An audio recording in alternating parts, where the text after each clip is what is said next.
from our studios in New York City, this is Charlie Rose.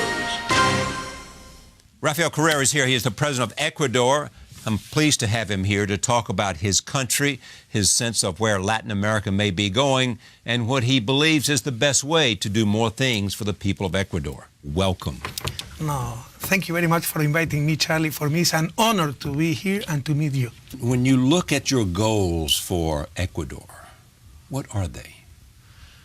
Well, to eliminate poverty. First of all, this is the moral imperative for our government, I think, for Ecuador, and it should be for the entire world.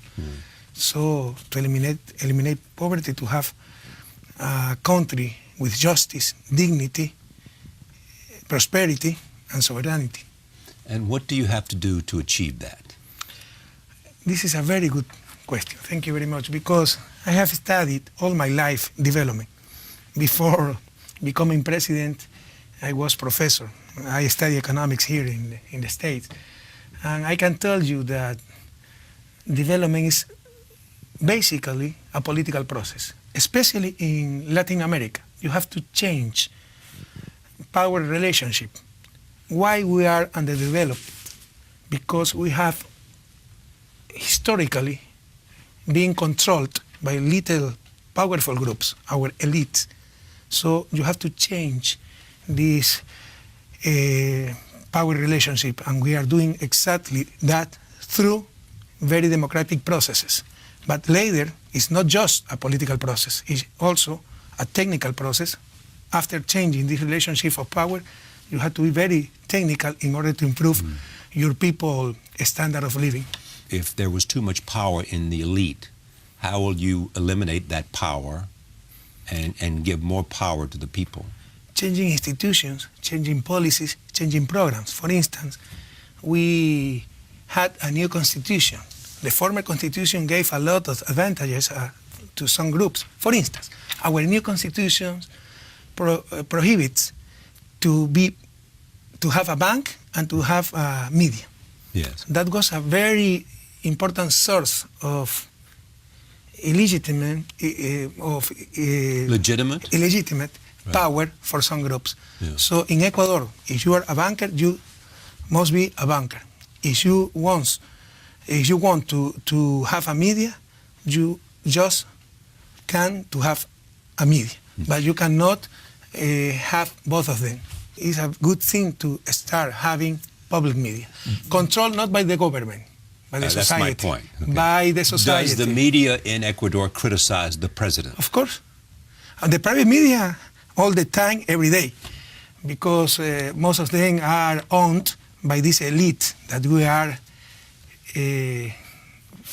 I don't know if the right word is to say fighting to, or fighting.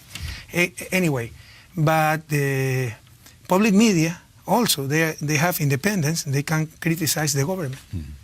Let me talk about how you see the role of government, and you're obviously identified as a socialist. Yes. What does that mean to you? Modern socialist, yes. To look for social justice. And who have been the academics as well as the political figures who have influenced the way you see government? Well, my political thinking has been influenced by the social doctrine of the Catholic Church, and also the Teología de la Liberación, liberation theology. Yes. Because I work in my youth with these groups. But also for several experiences in Latin America, Lula da Silva in Brazil, etc. Yes. Lula in Brazil. Yes. In Venezuela. Well, Hugo Chavez too. Hugo Chavez. Of course. Yeah. He was a political hero. Well, he was a political leader. And you admire both Lula and Chavez because of what they did in changing their country? Of course. Yeah. You should remember what was Venezuela before Chavez. Venezuela was several years the most important oil producers in the world. And where all this money went, outside of the country, overseas, etc. So now Venezuela is strongly reducing poverty. is one of the most equal countries in Latin America. Before was one of the more unequal countries. So Chavez did very strong changes, positive changes in Venezuela. In addition to reducing poverty, there's a question of medical care. There's a question of education. Yes, of course. There's a question of jobs. How will you meet those challenges? Well, we have been very successful on these policies and on these sectors. For instance, we are doing a lot of reforms in education and improving very fast our education system, also our health system. And our economic performance is one of the best in the region. For instance, our unemployment rate is around 4%. Better than the United States. I didn't want to say that, but you said. Define the relationship with the United States today. Well, we would like to improve this relation. I think we have a good relation, but it could be better. How could it be better?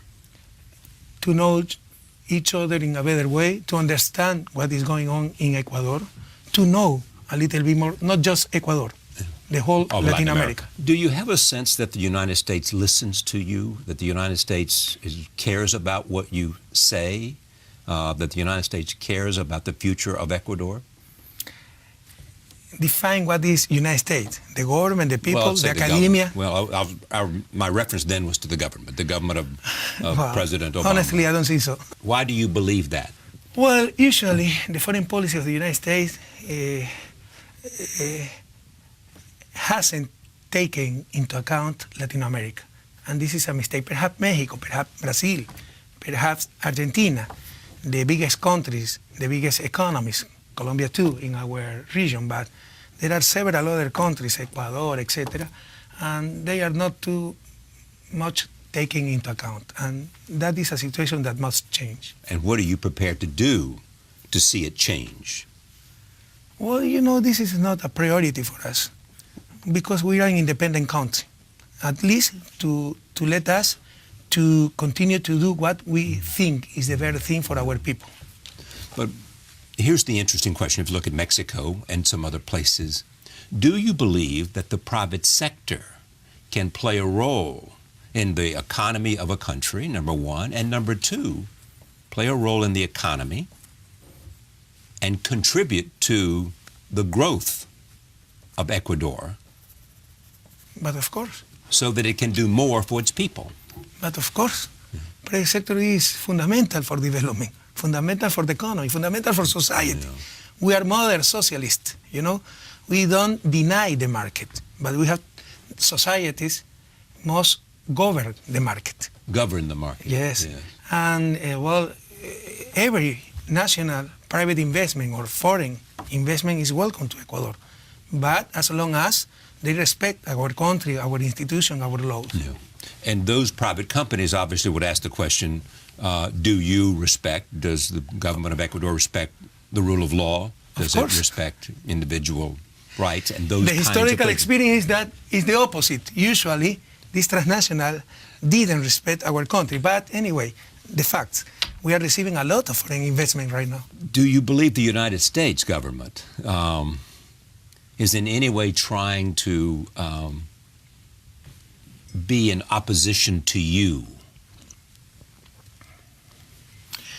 Well, I don't think so. I think President Obama is a very good person, Mr. Kerry, a very good person, but it's clear that certain groups inside the government, inside the Congress, the Senate, in the society, extreme right-wing groups are against Ecuador, and they are manipulating information, they are telling things that are not true, etc. One of the questions always comes up with respect to you is what's happening at your embassy with the head of WikiLeaks, the offering of asylum to Edward Snowden. Help us understand that. What is your attitude about that, and what did the government of Ecuador do, and how do you see it? We didn't offer asylum to Edward Snowden. He requested asylum. I know he did, and I was going to get to that. I realized I'd spoken and about he has the right to do so. Yes, of course he does. It's a human right. Would you have granted him asylum if he had asked? to Snowden, Yes. we have to think about, but we having a decision over there. But was there pressure on the part of the United States to urge you not to do it, not to give a place for him to go when he was in Moscow? Well, Vice President Biden called me, and of course we have a very friendly conversation, and we go to listen the position of the United States. What was the conversation like? Very, very nice. He's a very kind person that for them it's very important to put Snowden in face to the American justice, Right, etc. right. We understand all that, but they should understand too that we are a sovereign country and we go to take our own decisions. What about Julian Assange? That should be very clear. Perhaps I don't agree with that Julian Assange did, but that is not the problem. The problem is not politics. The problem is justice. We examined during 2 months the request of asylum of Julian Assange, and we conclude that yes, he was right. Related to what? That there was not guarantee of the due process. For this reason, we gave asylum to Julian Assange. Because you thought that they were trying to extradite him to a system that was not due process. Yes, remember that some people from the United States were asking to penalize him according to laws that included the death penalty. And so do you remember that? Yes, of course I do. Yeah. So, we don't have death penalty in our penalty. country, and according to Inter-American Convention of Human Rights, death penalty is against human rights. So you thought the due process was not there, so therefore you granted him asylum. Yes, sir. And what happens if he wants to come to Ecuador? It will be welcome. Why doesn't he come? Excuse me? Why doesn't he come? Well, he can stay as long as necessary in our the embassy. Yes. Yes. And Edward Snowden, if he requests asylum, would be able to get a passport and come to Ecuador? We should analyze the request. American foreign policy. What is your opinion of American foreign policy? Well, okay, I respect a lot United States. I don't like to comment about policies of other countries, but in this case, foreign policies involve us. So I can tell you, usually American foreign policy towards Latin America has been wrong. I think you need to know us more closely in a better way. That seems easy to accomplish. Yes, but it is necessary political willingness. But I mean, the United States has good relations with the government of Brazil, has good relations with and that is the problem. the government of Mexico. For instance, the government with has a some good relationship. governments, sometimes very questionable governments, if they are considered allies of United States, everything is fine. With other governments, like the Ecuadorian government right now, if they consider that these governments are not good allies of the United States, everything is wrong, everything is bad. I think that must be improved. So the United States government and the State Department say, well, we appreciate the people of Ecuador's right to elect the political leadership that they want. We appreciate an effort, regardless of political philosophy, to eradicate poverty, to provide broader education, to raise the level of health care, and to be a good neighbor. And we realize, the United States might say, that the relationship between the United States and Latin America has had significant reasons for the people to question the United States' interest in Latin America. Was it simply for their own gain? Lots of Americans have made the argument that our relationship with Latin America has, in several instances, involved too much effort to change governments. Yeah, I know, but stay with me. The record is awful. Yeah. Invasion, coup d'etat, etc. I understand. Fair enough. Okay. But that has not been true about the Obama administration. At the same time, they might say to you, what are we to think? Because the people you're the closest to, Hugo Chavez, Cuba, are people that have made it part of their philosophy to consistently attack the United States. Are you sure about that? And in cases to deny the human rights of some of their own people. Charlie, two things. First, that is kind of annoying because, well, Annoying, with all with respect. No, not your question. This kind of situation. Why? Sorry, I expressed myself in the wrong way. I didn't want to say that. I meant the situation. Because why? For instance, the double standard. The double standard of the government, sometimes a politician in the States. For instance, they criticize Cuba, Venezuela, but they are very close friends, for instance, of Saudi Arabia. Could you tell me that in Saudi Arabia there is democracy? No, there is freedom, etc. So at least we can find here a double standard. First So thing. your point's well taken. Huh? The point is well taken. Okay. We do have good relationships with countries who do not necessarily, believe in democracy as we perceive it. You do believe in democracy as we Yes, sir. perceive it, do you not? I can assure you that in Venezuela there is democracy. As well. So Okay. clearly we have relationships with governments who do not have... You have tons of elections. Right. Won over and over for by the government, but the elite, Venezuelan elite, is not happy with this, so the government must be overthrown. That is very, very difficult, very questionable. Well, and secondly, Charlie, I admire a lot United States. Without any doubt, is the most powerful country in the human history, one of the most successful in the human history. But I think there is a little problem. You have very important values, but you think your values must be universal values, and that is a mistake.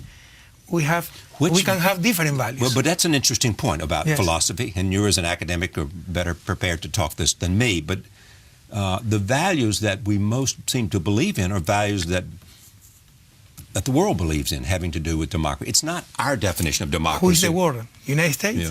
But if you look at those governments that have been the most successful, they have had those values at the core.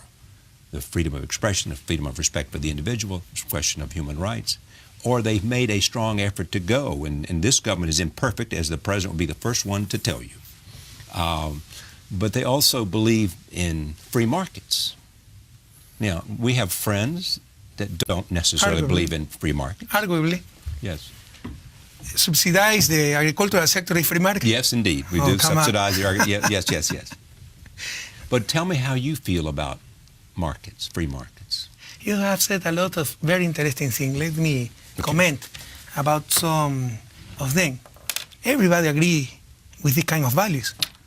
But remember, for instance, during the French Revolution, in the name of liberty, 3,000 heads were cut. Right.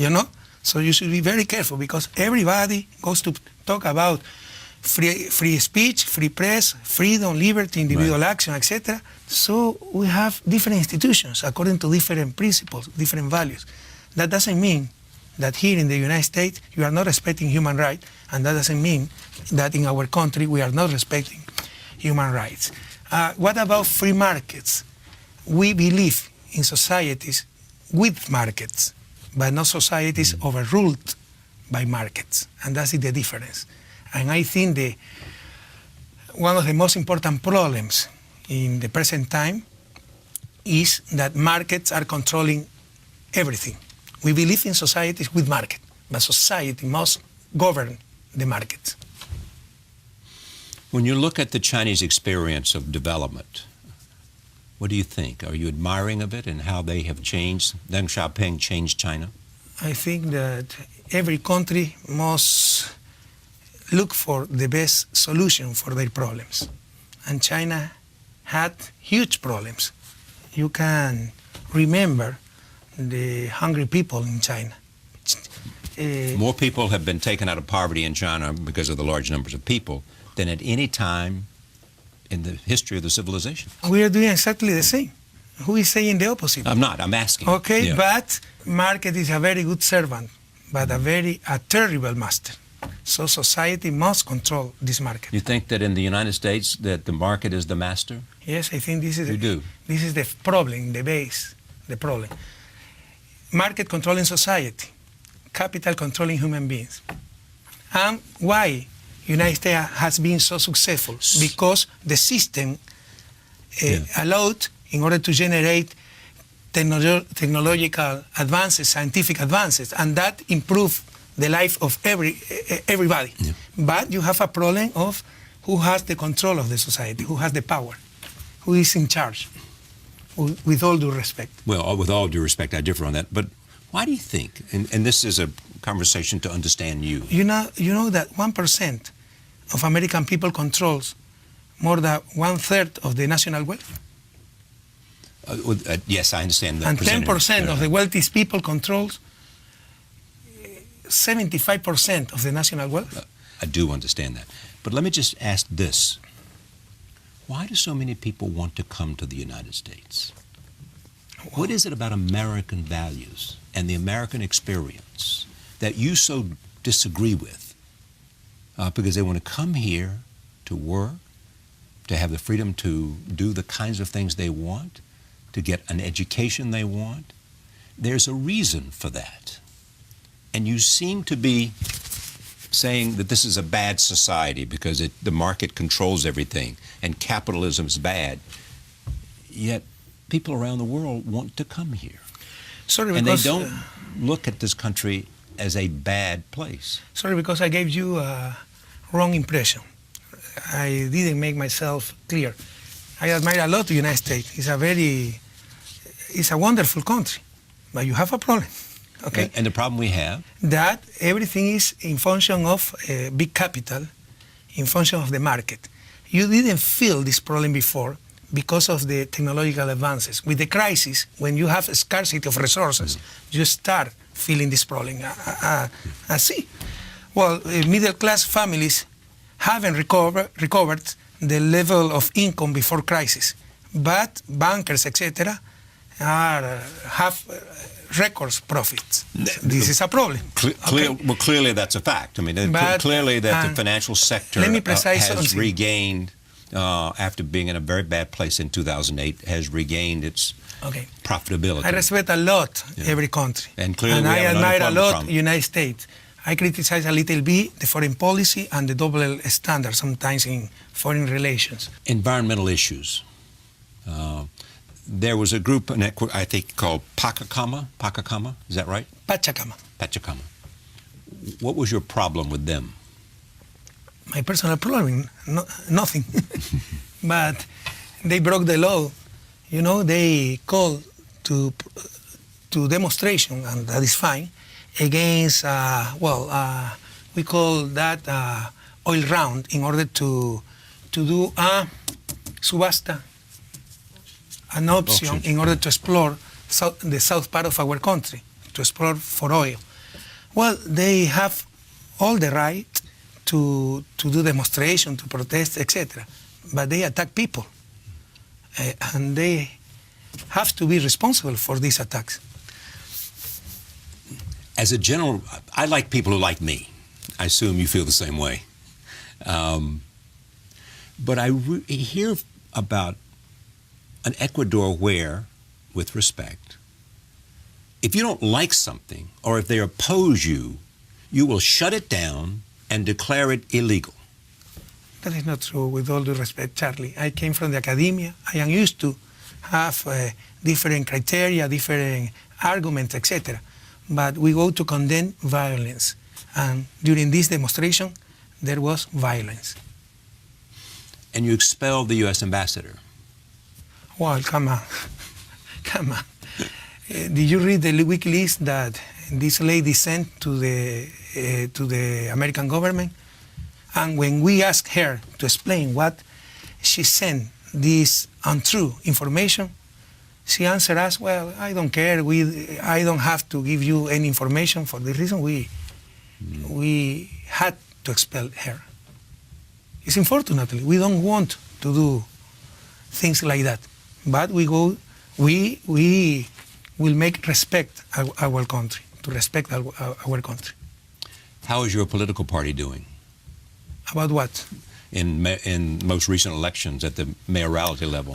Okay, yes. Well, we won last election. We obtain the major quantity of votes.